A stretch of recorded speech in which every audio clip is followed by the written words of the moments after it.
Start recording. Oh, I did it too soon. That's a-okay. All right. Julia, how are we on admittances? Are we good to go? Or should I wait another minute? Okay. Organized here. All right. So welcome again, everyone, to the November monthly meeting of 350 Wisconsin. Thank you for joining us tonight. My name is Christina Cook. I'm one of the monthly meeting team members, and I'll be moderating tonight along with fellow team member Kelly Kearns, and assisting us in various capacities behind the scenes are other team members, Susan Nossel, Marion Friedel, and Julia Isaacs. So it's been a team effort to put it together, and we hope it's a thoughtful and motivational evening for everyone.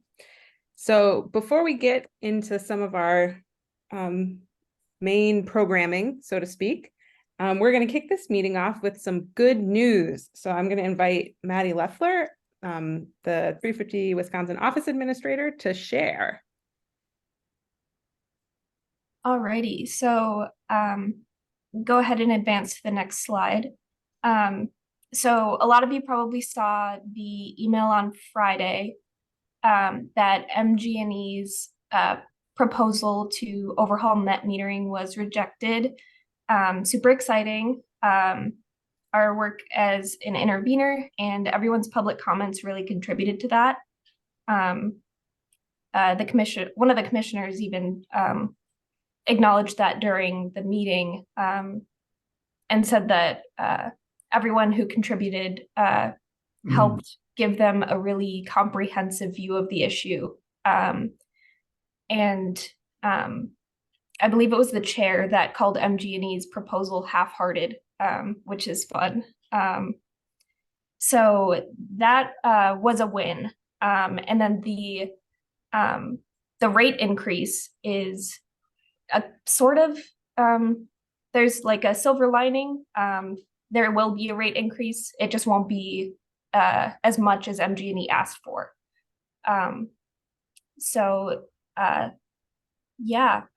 we may be seeing the WPL decisions be made this Thursday. We don't know yet because the agenda hasn't been put out. But you'll hear from us as soon as we know. And Liz, Stephanie, if you have anything to add, feel free to just jump in.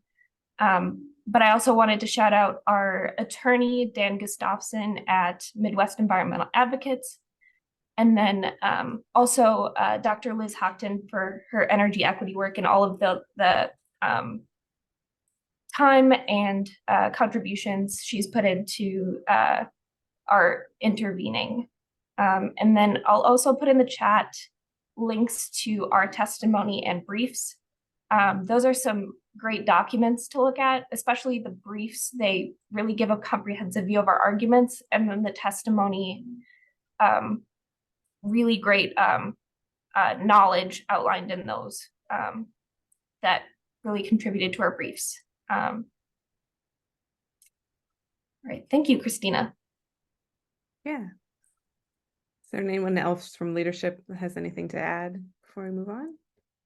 I would just also like to thank Liz for her tremendous work, and also all of the teams. This was really an across the board effort by all of our teams. Art Collective was out there doing their solar dance. We know the policy and CCST team was really instrumental in getting an unprecedented number of comments into the PSC. So just across the board, thanks so much to everyone who helped us get this incredible win. Thank you. Yeah, thanks for sharing. And it's great to kick off a meeting with some good news. So now we'll take a moment to just pause and ground ourselves, taking 2 deep breaths.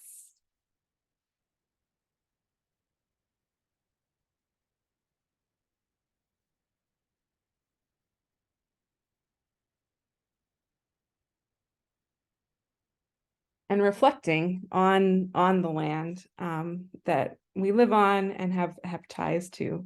So you can see this lovely photo from the Arboretum, clearly a couple weeks ago, before the frost.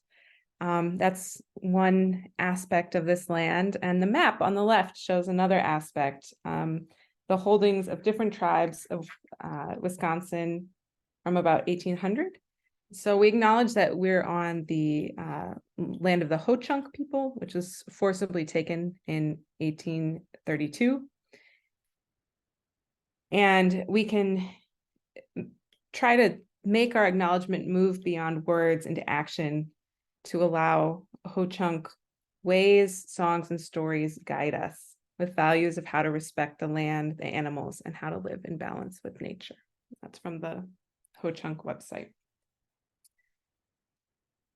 So with that connection acknowledged and established, here's our plan for the evening. So we're gonna kick things off with about 10 minutes of breakout rooms, just to either meet new people or catch up with old friends. We'll have a discussion question for all of you on the next slide. So we'll do that for about 10 minutes, and then we'll move into our main speaker for the evening, Pete and Anne from Climate Safe Pensions for Wisconsin, introduced and moderated by monthly meeting team member Kelly Kearns. And then towards the end of the evening, we'll have brief action updates from all the different 350 Wisconsin teams, and then time for chatting further with the speakers or being welcomed as a newcomer at the end of the evening. So that's our plan for tonight. And so with that, we'll go ahead and kick off the breakout rooms in just a minute. Introduce yourself, your name, where you're from, kind of what your current involvement with 350 Wisconsin is. And then as you have time, discuss your response to this question. If you could implement one policy to combat climate change, what would it be? And as always in these discussions, as in our meetings overall, we'll obviously want to be treating each other with respect and listen to learn. So I think that's it for this section, and we're ready. Marion, you can probably pause the recording, and Susan, you can open up the breakout rooms. Restart. Great. So after that chance to hopefully just chat and catch up with folks, we're going to move into our main speaker for the evening, and I'm going to turn things over to Kelly Kearns to introduce our speakers. So thank you all for showing up for this meeting. We as 350 have been working on divestment from big banks for quite a while now, but we also need to be thinking about how our own money is maybe being used to extract fossil fuels. And so one of the things, what we're going to be talking about tonight is about money and investment, and how the Wisconsin retirement system, which covers many thousands of state, municipal, county employees, teachers, Wisconsin tech schools, UW system, any of those people, that's where their pension is. And so our speakers, Pete Knotek and Anne Steinberg, are members of Climate Safe Pensions of Wisconsin, and they're working to get State of Wisconsin Investment Board to move the retirement system out of these financially risky and environmentally irresponsible fossil fuel investments. They will talk about what they've learned as they've researched SWIB's holdings and met with SWIB staff and talked with lots of other Wisconsin retirement system members and participated in the international pension divestment movement.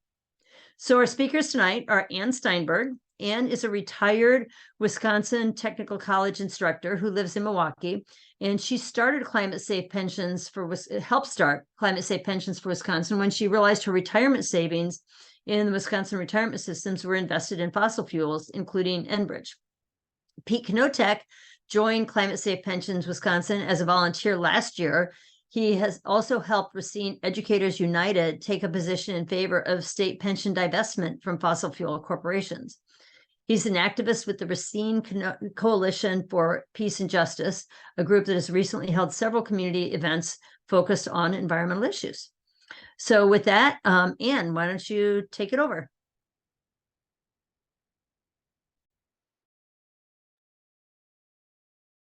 Be sure to unmute yourself, Anne. Okay, hello. Thank you for inviting us.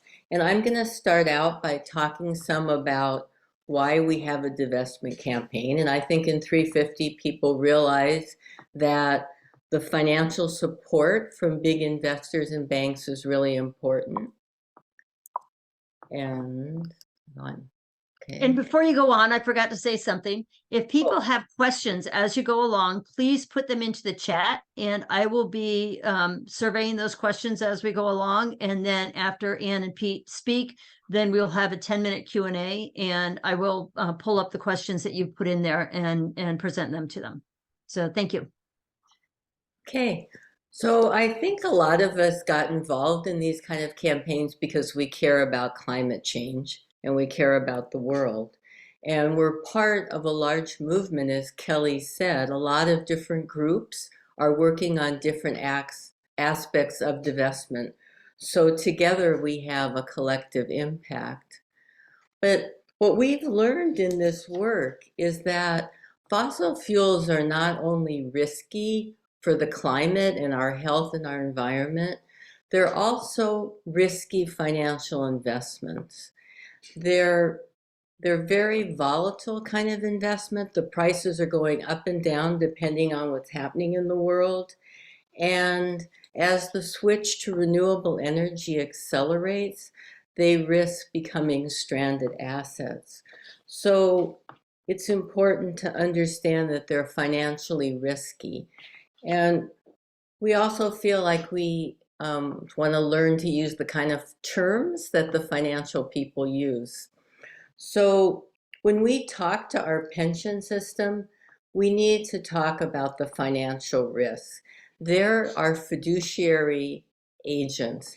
They manage the pension fund for the members. Their legal responsibility is to analyze the risks and the rewards of an investment and make decisions only on that basis.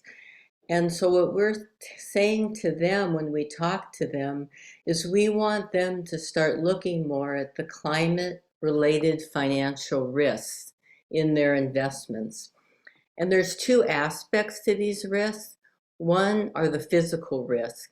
With all the climate emergencies now, we can see there's floods, there's droughts, there's fires, and that's all of those. Those are going to affect their investments. There's also transition risks. As the world changes away from fossil fuels, different industries are going to lose money, insurance, all kinds of different industries. And there's going to be stranded assets. That means something like an oil company is going to have reserves that it can't develop, refineries it can't use, that'll become less valuable. So there's a whole variety of climate-related financial risk that we're asking them to look at. What we've also come to realize is that it's very possible to safely divest. And these are some of the pension funds and large institutions that have already made a commitment to divest, including New York City pension funds, the state of Maine, many cities, London, Chicago, big institutions. In fact, there's almost 1,600 large institutions worth over 40 trillion that have already made a commitment. And what they've done is they've decided it's their fiduciary duty to start getting rid of fossil fuel investments. There are all kinds of studies that show that this works. And for example, BlackRock did a study for the New York City pension funds last year that looked at a wide range of pension funds and found that have already divested, a wide range of institutions, and found neutral to positive results. In other words, they made money. That was the best alternative. So we think this is really important to keep in mind, because when we talk to other people in the pension system, we want them to know that we're not asking the pension system to risk our pensions by divesting. We're asking them to make a wise financial decision and move money out of fossil fuels. So what Pete is going to do now is talk some about what we've learned about our pension system. Thanks, Anne. And so we can advance to the next slide. And I'm going to give an overview of what the WRS is, and then talk a bit about what the investment branch is of that system. So as has been mentioned, there are a lot of people who are participants in WRS.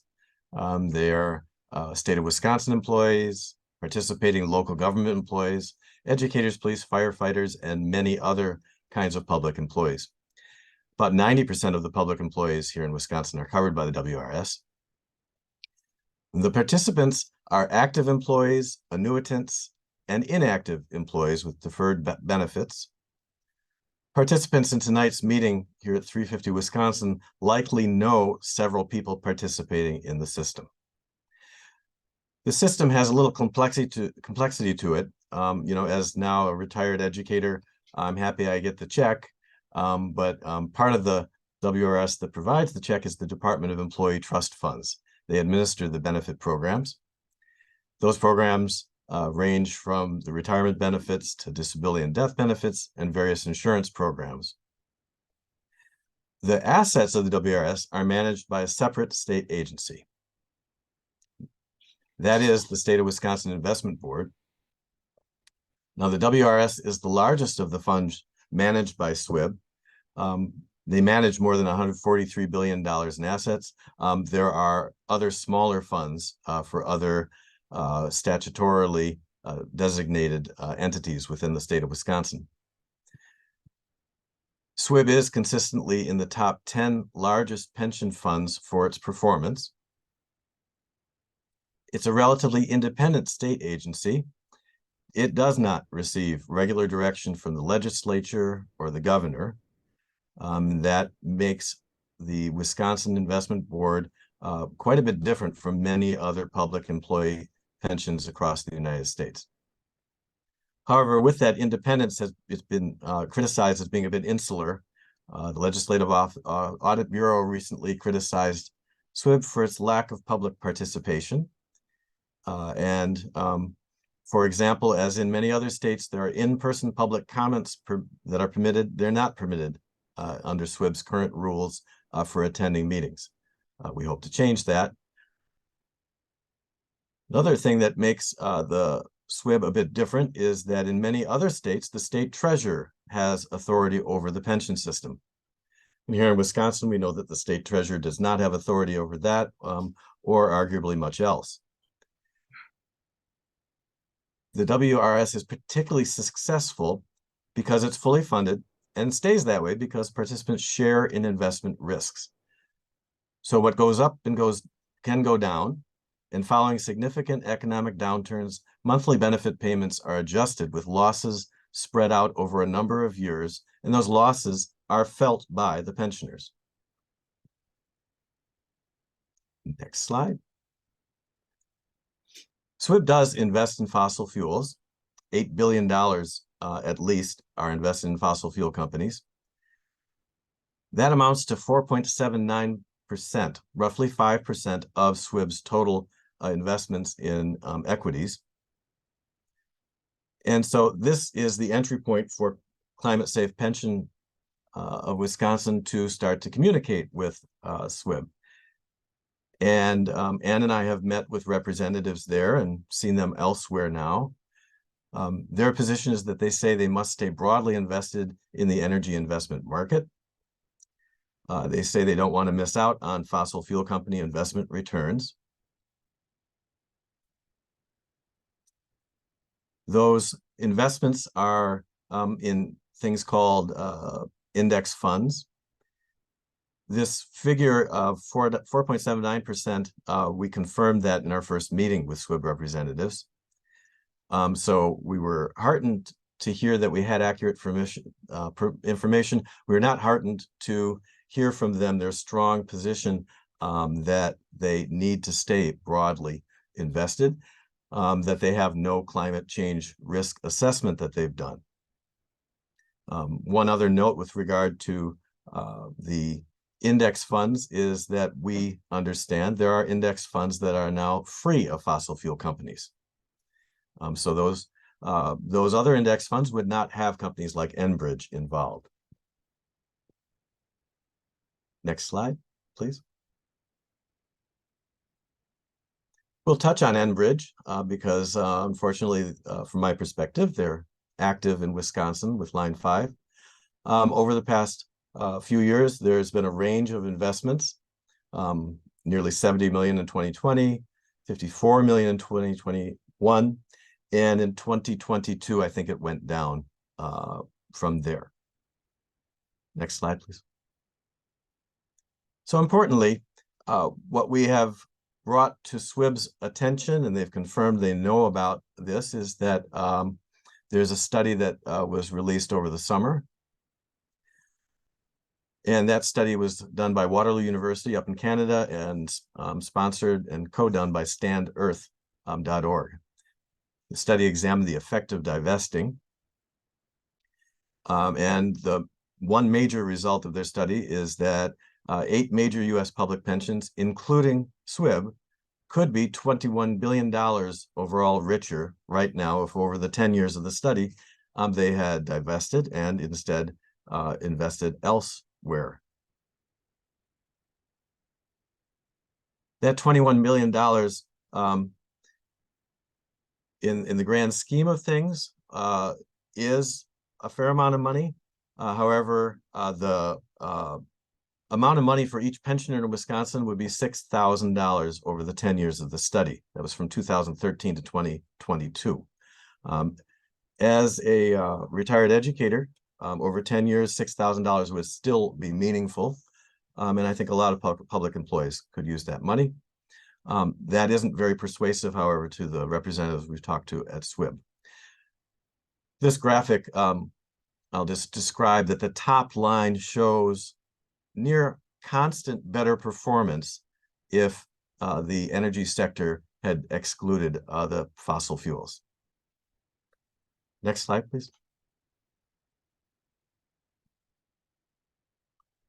One other note, that study touched on what would be the impact on the environment, and the state of Wisconsin Investment Board divestment would have produced roughly 39 million metric tons less carbon dioxide. We have roughly calculated that's equivalent to greenhouse gas emissions of 6 million some cars driven for 1 year.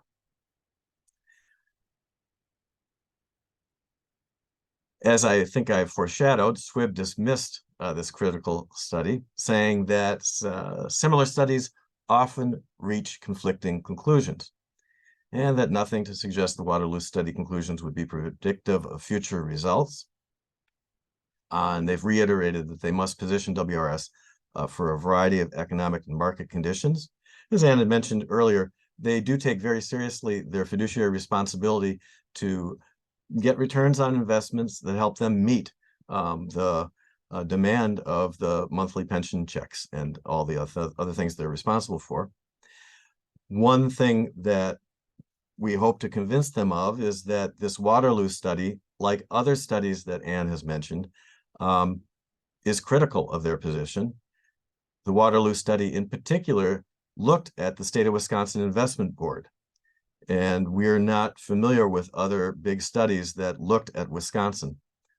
So that is one critical thing that I think undermines their position that similar studies, we're now aware of similar studies in that respect, reach conflicting conclusions.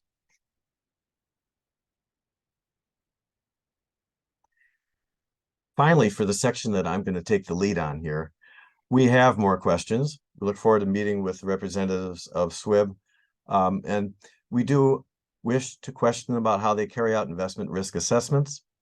We'd like to understand more fully what are their investments in the green energy transition. They've acknowledged they know there's a transition underway. And what are certain economic factors relevant?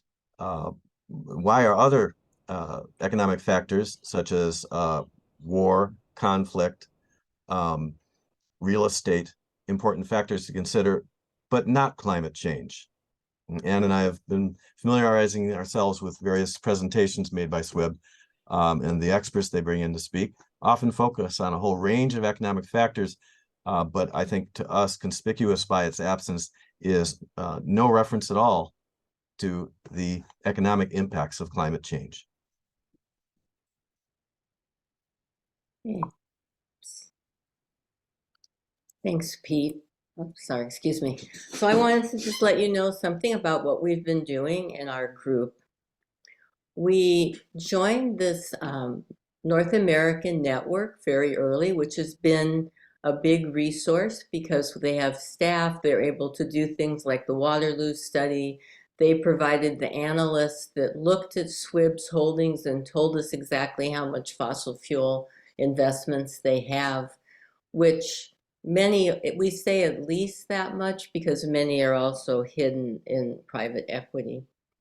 We have a website and we invite you to visit that. We have a lot of resources to help you and learn more. The Waterloo report is there and the other information about SWIB.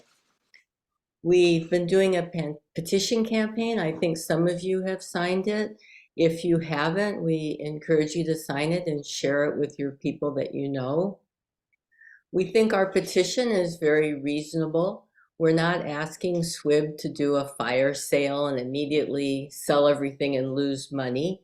We're asking them to halt any new investments in fossil fuels, to develop a plan like other pension funds have done to phase out current investments over a reasonable time, perhaps 5 years, to be more transparent about their investments, and also to invest more in the sustainable energy future. We've been talking to people around the state, which we think is a big opportunity. There's 650,000 people who belong to the pension fund. That's a big opportunity for us. When we had 500 signatures, now we have over 800, but when we had 500 signatures last spring, we wanted to deliver the petition to SWIB. Because they don't allow public comments during their meetings, we couldn't bring it to the board itself. So we had a rally outside and we delivered hard copies. We left hard copies for them. After that, we met with SWIB members, and we've met with the deputy executive director and some other high-ranking staff, and we've stayed in email communication with them. And we worked on publicizing the Waterloo report, which was a national effort. What we're doing is really asking SWIB to start considering climate-related financial risks when they invest our pensions, because we have just not heard them talk about the climate anytime we've looked at any of their materials or gone to any of their meetings. And so we'd like to invite you to join us. Besides our webpage and sharing our petition, what we're focusing on right now is making SWIB more aware that there are a lot of pension members who are concerned about this. We've started attending all their meetings, and I don't know if you can see it, we wear our buttons so they know who we are. And in December, they're going to start having their meetings online.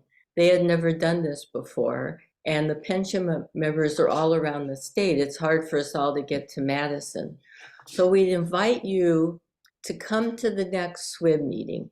If you can come in person in Madison, that would be great. You could join us there, or you can come online.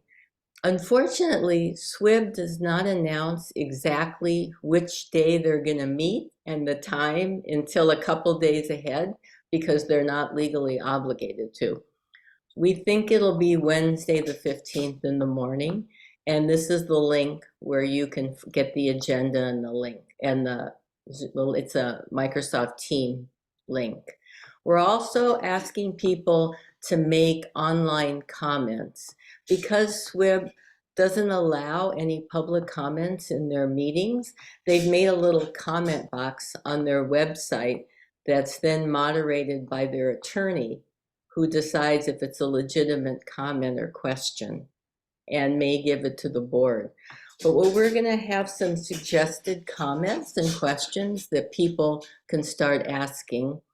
And we can talk to you more in the breakout room, or if you're on our email list, or you can just contact us directly to get more information. So we invite you to join us. Let them know that there are many of us who are concerned about climate-related financial risks and encourage them to be too. So thank you. Should I end sharing? Yes, that would be good. Okay. Thank you, Anne and Pete. That was really helpful.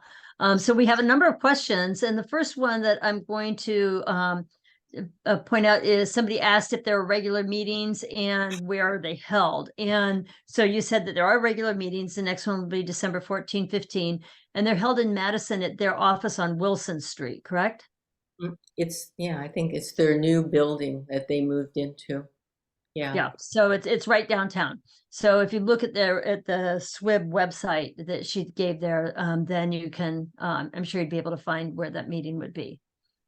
So we have several questions. The first one, it was from Emily, and she was asking if there are equivalent actions that people are taking about federal pensions for people who are federal employees. Do you know if they're involved, if their federal employees are involved with climate safe pensions, national? No, I don't. I haven't seen federal employees. Yeah. Okay, that's interesting. Yeah. So Kermit would like you to discuss the trade-offs and opportunities for shareholder activism as an alternative or complement to divestment. So, for example, as shareholders of an organization, you can be a shareholder activist. Can SWIB vote its shares for climate-friendly positions and policies if that came up? We've looked at their voting record. They primarily vote around things like compensation for executives. They really don't take positions on things like climate. I think in the divestment movement, in the pension divestment movement, we do have a part of the movement that asks pension funds to vote on certain issues every year when they come up. But mostly we feel that it hasn't been effective, and we need to have the threat of divesting and taking in order to really make these companies make changes. Yes. So if SWIB actually did decide to divest, do you think would the Republican legislature be able to do anything about that? It sounds like they're independent, and there really wouldn't be any reaction they could take. Is that correct?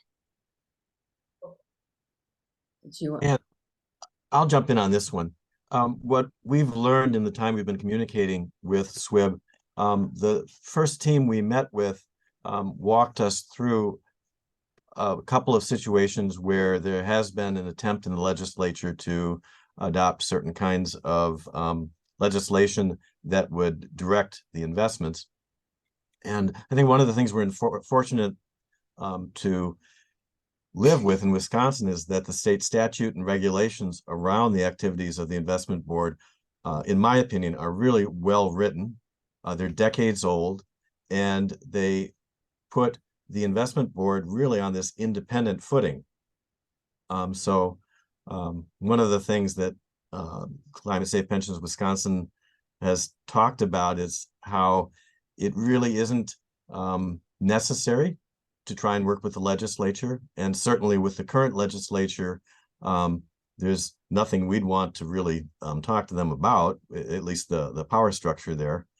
And so it is an independent agency, and I imagine that if they applied their rules, when they've got a lot of stuff written out about how they make decisions, they can make the fiduciary argument necessary to adjust to adjust the 5% that is invested in fossil fuel companies.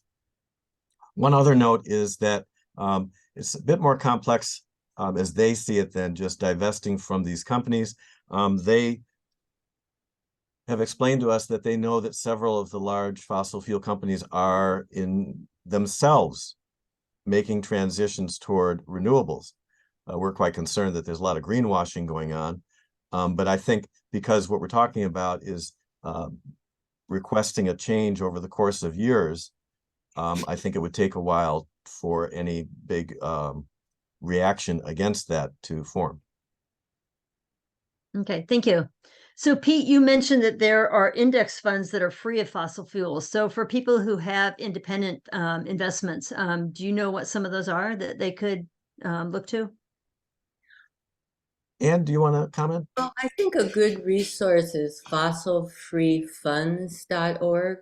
If you go to that website, you can put in, they'll give you an analysis of every pension fund, every stock fund, every mutual fund, and show you exactly how much fossil fuels they own.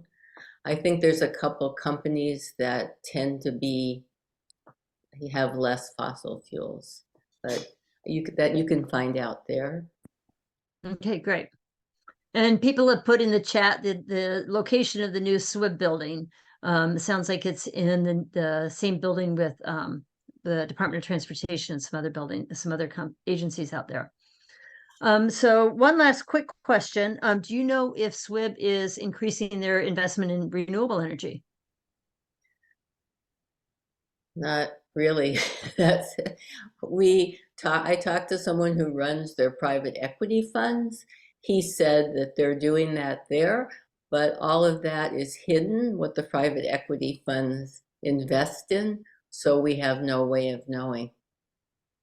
Yeah. Wow. Well, thank you very much. We need to move on to our updates now. But Anne and Pete will be in the breakout room. So if you have more questions for them, want to talk to them further, then stick around after the end of the meeting and move into that breakout room. So thank you all. All right. Thanks, Kelly. Thanks, Anne and Pete. We're now going to transition into action updates from the various teams. And I think Brittany, our fossil fuel organizer, is up first. Wasn't expecting to come up that quickly. Sorry. Here I am. I'll put my face up so we can all see each other. Yeah, so the tar sands team has put together this Line 5 action toolkit. So the purpose of this toolkit is really to help Wisconsinites across the state get involved in the fight against Line 5 and to help spread awareness about this critical issue that we're seeing in our state. So I'm going to put the link for the toolkit in the chat. And basically, we have a whole list of different actions on here that anyone can do.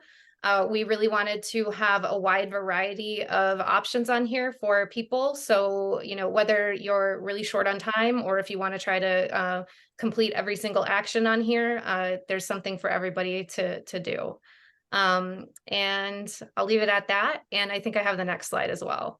Yeah, so one thing I want to lift up really quickly, a very, very easy one that almost anyone can do is to put up one of these beautiful signs in your yard or in your window. And the link to request one of the Reject Line 5 yard signs is in the toolkit as well.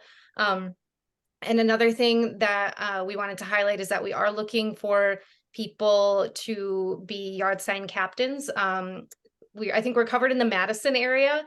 So any other parts of the state, I think specifically right now, Fox Valley area could really use someone that's willing to help distribute yard signs. So if you or anyone you know is in the Fox Valley area and willing to do that, there's an option on that form to sign up as a yard sign captain as well. That's all I've got. Thank you. Thanks, Brittany. Up next is Kristen, I believe, Development Manager. Hi everyone, my name is Kristen. I am our development manager, and I'm really excited to be talking to you all tonight about Giving Tuesday and our really wonderful event that we're going to be hosting on November 28th at the Garver Feed Mill. Giving Tuesday is just 3 weeks away now. It's gonna be here before we know it. This year we have our theme of Together for the Climate, recognizing the power of grassroots climate activism.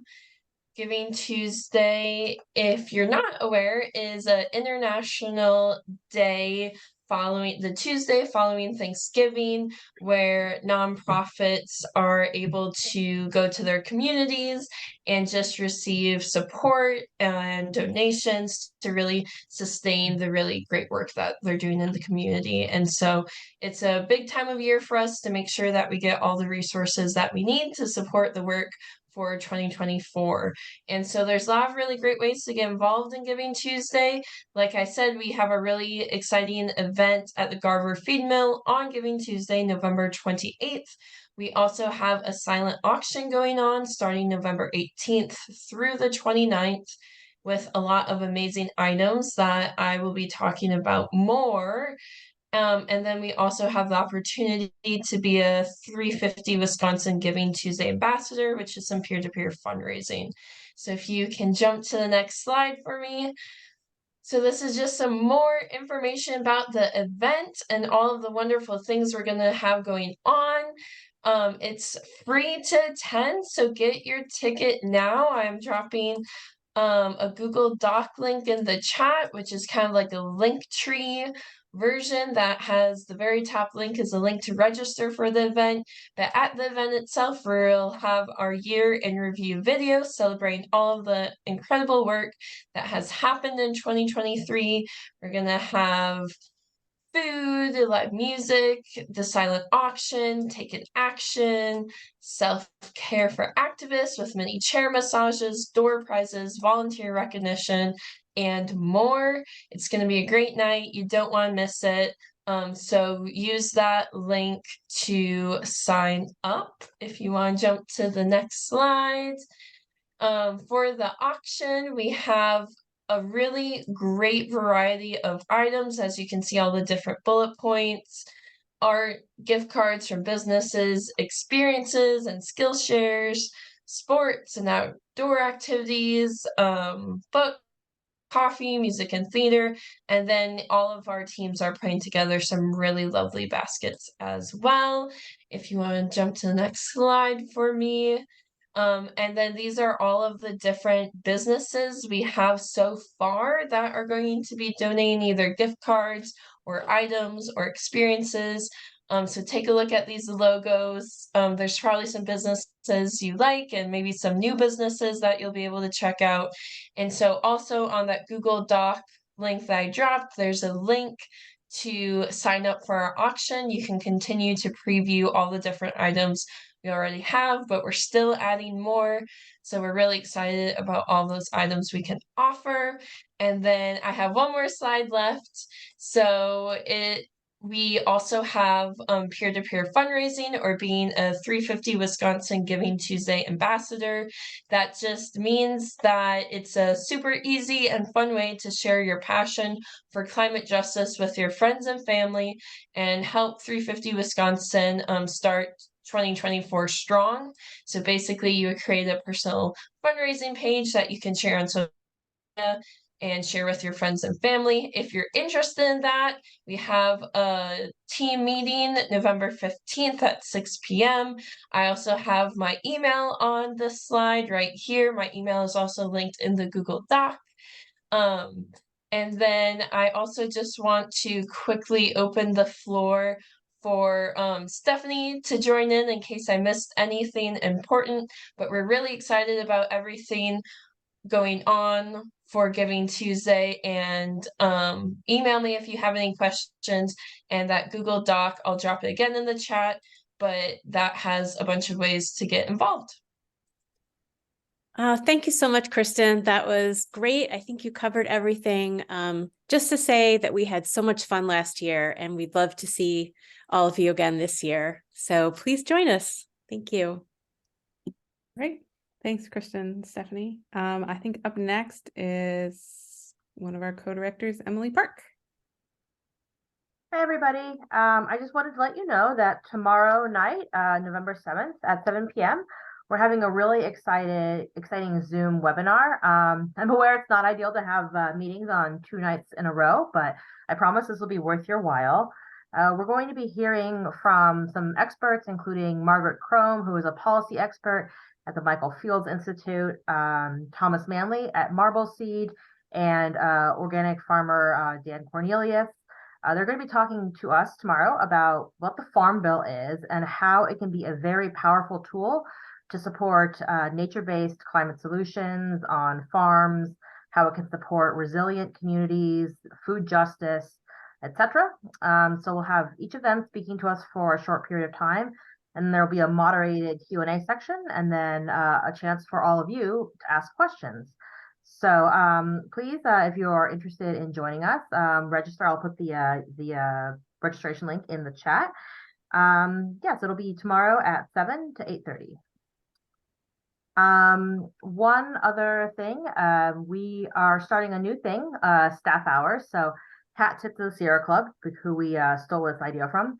But we're having monthly-ish staff office hours. So just a time to drop in. You don't need to make an appointment. Just if you've got an idea you want to talk through, if you want to give us feedback, ask a question, just say hi. We will have a rotating staff member or 2 each month. Normally, we're going to be doing this on the 4th Tuesday of the month, but surprise, in November, that is Giving Tuesday, so we're not doing it that day. And of course, 4th Tuesday of the month in December falls during the holidays. So we're going to have a combined November and December session. It'll be Tuesday, December 5th, 3 to 5 p.m. I will remind you again at the December monthly meeting. So you can just click on the Zoom link that can be found on the public 350 Wisconsin calendar. If you don't know where that is, just go to our website, click events, and then meeting/event calendar. And it's right there embedded in the website. So you can just click that link and join us on Zoom. Or if you can't find it, just shoot me an email and I will find it for you. Thanks. All right, awesome. Thanks, Emily. I think Nikki. Yes, hello. So I apologize. I'm having some camera issues today, but the reason we are not having Volunteer of the Month this week is because we're having a bunch of Volunteers of the Month this month at Giving Tuesday. So there's volunteer recognition. It'll be really exciting. We have, not only are we recognizing every Volunteer of the Month that we have had thus far this year, but also another volunteer picked from each team to be recognized. So please, if you are planning to come to Giving Tuesday, keep an eye out, or come to Giving Tuesday to see all of the work that our wonderful volunteers have done throughout the year. It's really exciting. We'll have lots of opportunity for people to hear and see about all the great work we're doing and all the great work that volunteers have contributed to everything that we do. Also, this happens every semester, but I wanted to point it out, is that we are starting recruitment this week for our internships. So if there's yourself or people you know who are interested in becoming an intern with us, we have 3 different positions.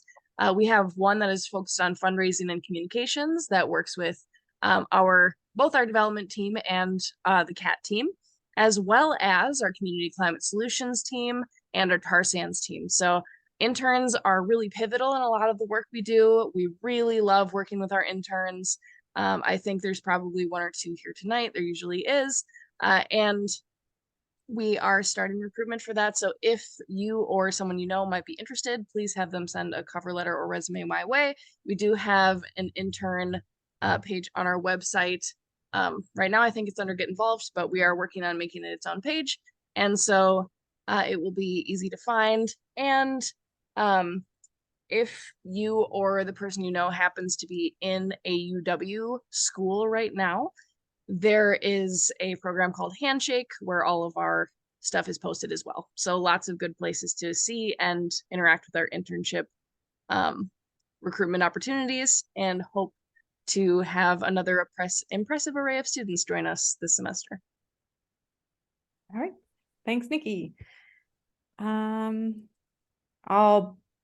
The slides will be posted. So if you need this information, hopefully you can find it again on the website as well. But here are some upcoming meetings of the different teams that are part of 350 Wisconsin. So these are all Monday night meetings, different weeks of the month, with times and contact information.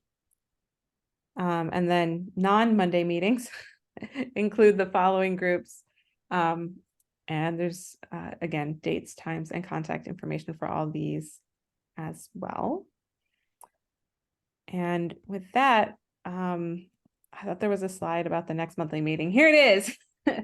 Just for the next monthly meeting, the first Monday in December, we will be having a meeting about sustainability in building and construction.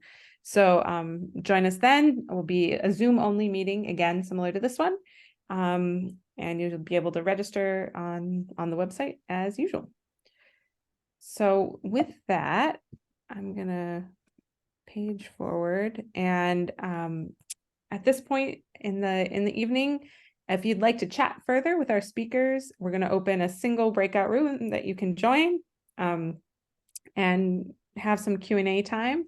If you're new, please stick around, and our volunteer coordinator, Nikki, will chat with you about which of the many email addresses on the previous slide